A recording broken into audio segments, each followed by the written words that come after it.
Assalamualaikum warahmatullahi wabarakatuh. Bertemu kembali dalam video pembelajaran pada PPL PPG Daljab tahun 2022.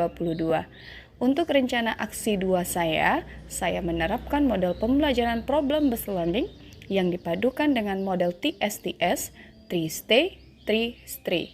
Selamat menyaksikan.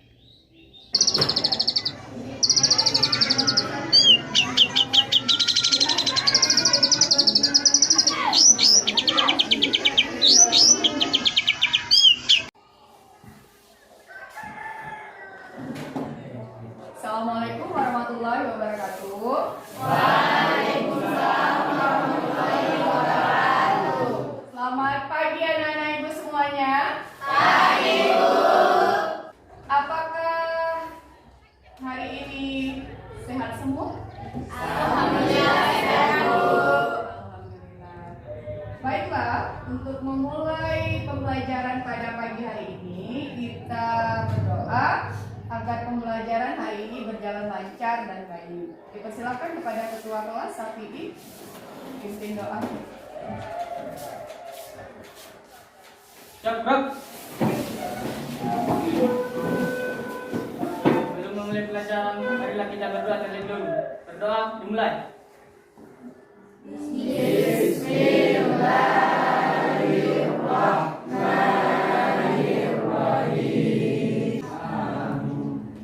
Sudah selesai. Baik teman-teman, silakan duduk kembali. Terima kasih kepada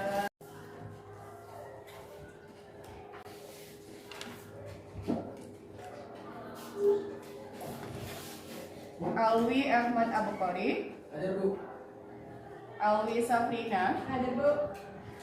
Anissa Pakpahan. Kita akan melanjutkan pembelajaran dari pembelajaran sebelumnya. Minggu lalu kita bahas tentang nilai-nilai Pancasila. Ada berapa nilai Pancasila?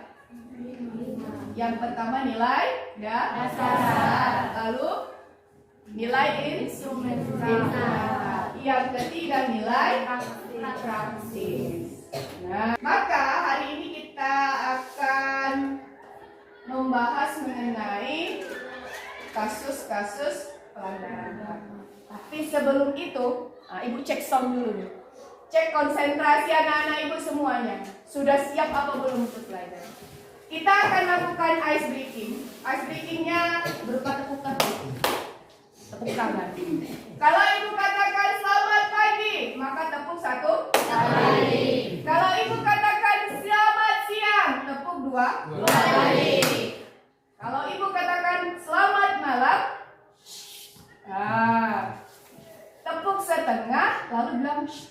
Kenapa gitu, Bu? Iya, karena malam itu waktunya kita istirahat.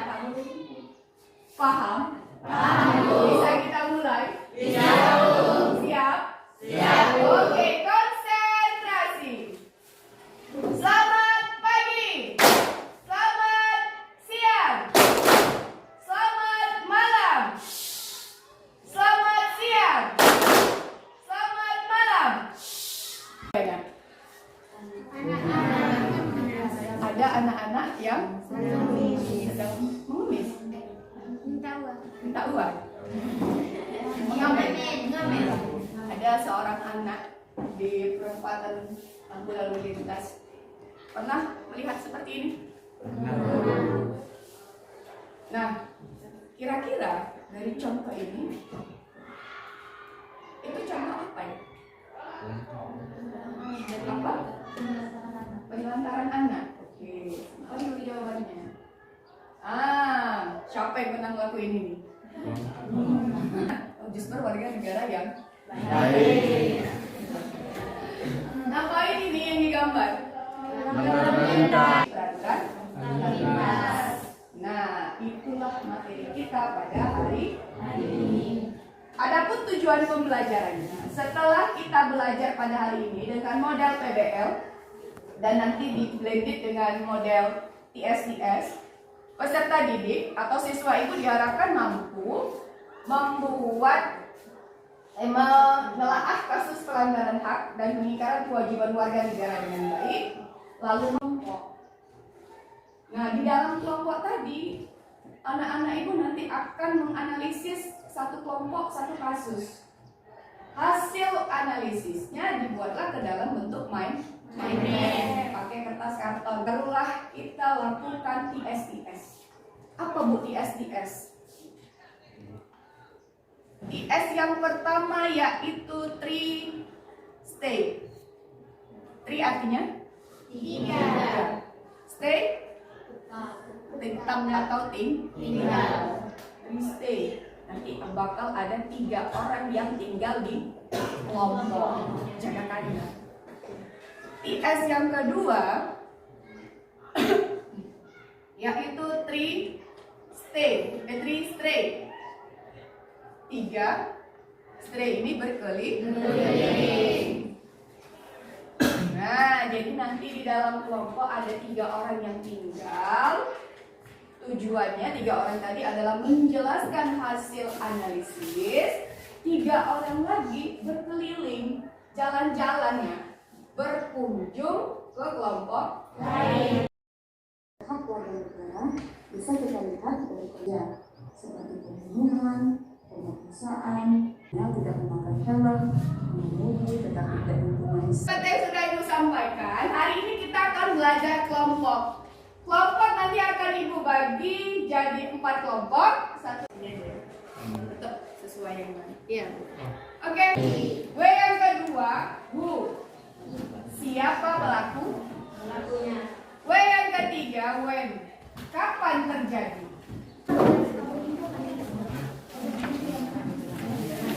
Bisa juga ini kan. Ini jadi dugaan awal kasus. Baru nanti dibuat lagi kan. Telusuri dan dilakukan oleh sekarang masih ada penyebabnya adalah misal satu ya, orang yang ditahan itu.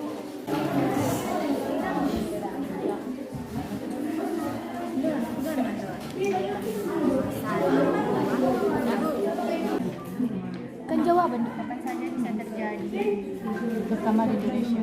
Kapan saja, terutama.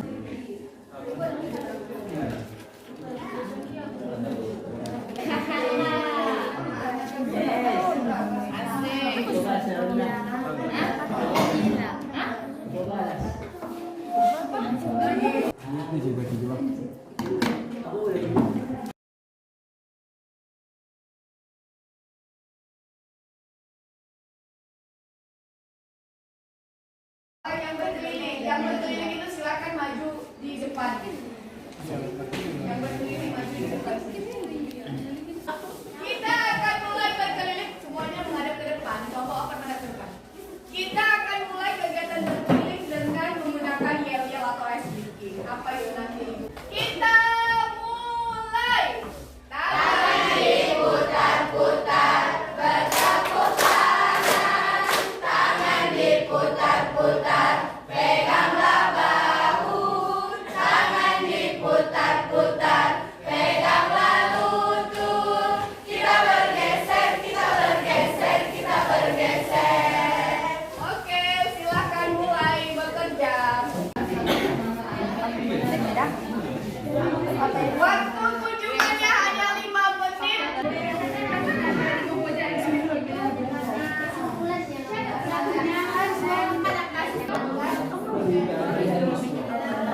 Apa yang harus dilakukan untuk menghindari pelanggaran lalu lintas? Pelanggaran lalu lintas dapat diatasi dengan melakukan penyuluhan berlalu lintas di sekolah, saling mengingatkan sesama, dan razia diperketat di sekolah dan di jalan raya.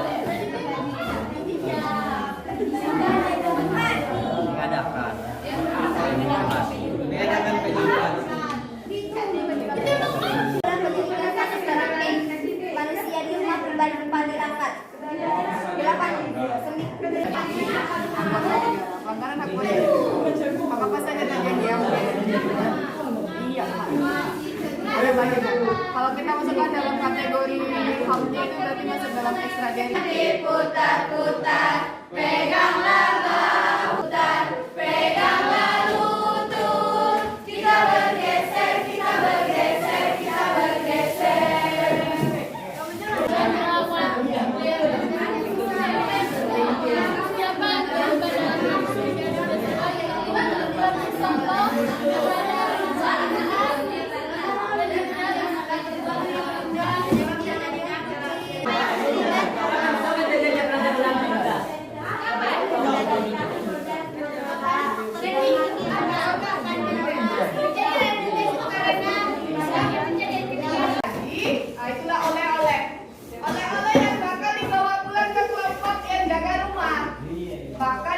kalian berkewajiban menjelaskan apa isi oleh tadi.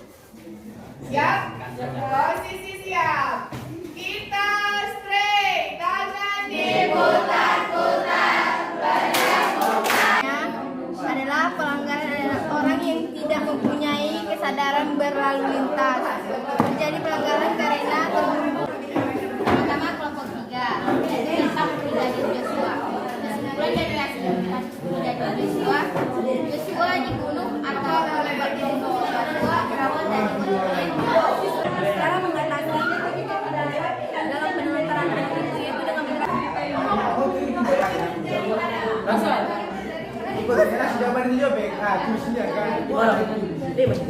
Kita sudah melakukan 3-stay, sudah menganalisis kasus, sudah jalan-jalan, maka sudah semakin banyak ilmu tentang kasus pelanggaran. Kelompok 4.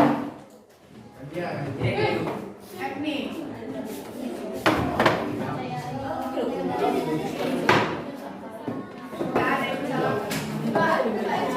Sudah ya?